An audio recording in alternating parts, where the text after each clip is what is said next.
I'm a medical herbalist. I would like to share with you what it means to me.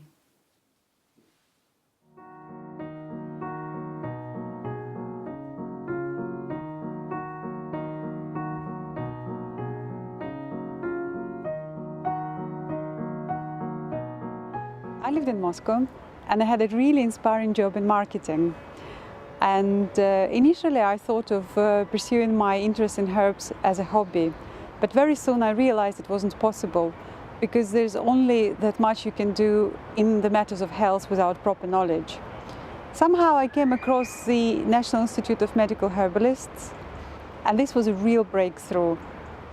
I remember I couldn't sleep that night. I was just thinking, wow, there is a profession, medical herbalist, and I can become one. In order to pursue my idea, I had to leave job, go to the UK, and study in the university for a degree in herbal medicine. It took me a week of planning and connecting the dots, and I realized it was possible, and I decided to go ahead. I told my employer that I would be leaving in a year and started my preparation. I had to pass tests in academic English and do an online foundation course in biology. It took me a year to prepare everything and be ready, and I got here. In the middle of that year, I came to the UK to choose the university. I went to Middlesex University, came to the canteen. There was a bunch of people. They were all having lunch and they were discussing herbs. It was sort of mundane. That was what they were doing. And it felt so relevant and bizarre at the same time. I just felt so connected to them that I was part of the same green tribe.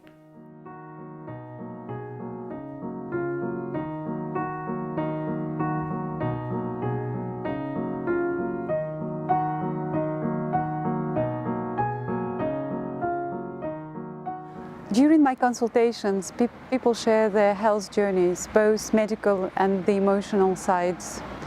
Careful observation and listening are key elements of my job, which is to gather all the pieces of the information and create a unique prescription for the unique person in front of me. I'm a matchmaker between the people and the plants. To do this successfully, knowing the phytochemistry is not enough. You need to have your own connection to the plants. Such connection can come from the traditional knowledge or your own personal experience with the plants.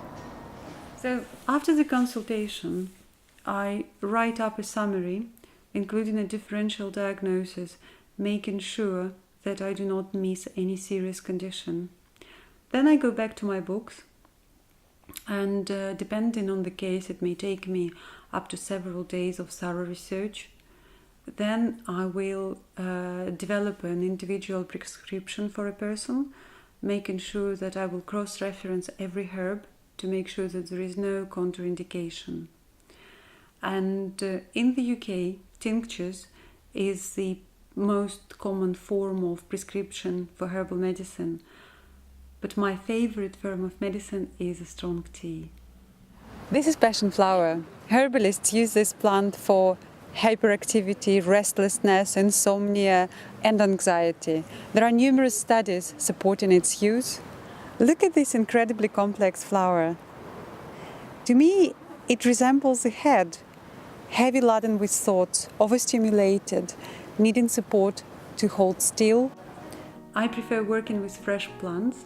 Today we are going to make an aromatic water that will be a face tonic. I'm using an eclectic mix of herbs here, which is calendula, yarrow, rose and sage. There was a saying that why a man would die when there's sage in their garden. So if you think about the English name, which is sage, which is a synonym for a wise person, you would think that what does it mean to be wise? You know, in a sense it means being able to cool the head and dry out the emotions to get to the core of the matter. And yes, there are loads of studies that sage helps to alleviate anxiety in people, otherwise healthy people. But that's not just the full story. What sage does, it helps to cool the mind and still be present. And I've got a bit of a personal story here. When my father died several years ago, it helped me to work through the emotions that I was having. I know that's not quite the typical grief herbs, but it's these. I mean, there is a little bit more herbs that are used for people processing death of somebody they loved. But these particularly two plants helped me personally cope with the situation. With purity and holiness will I pass my life and practice my art. Into whatever houses I enter, I will go to them for the benefit of the sick.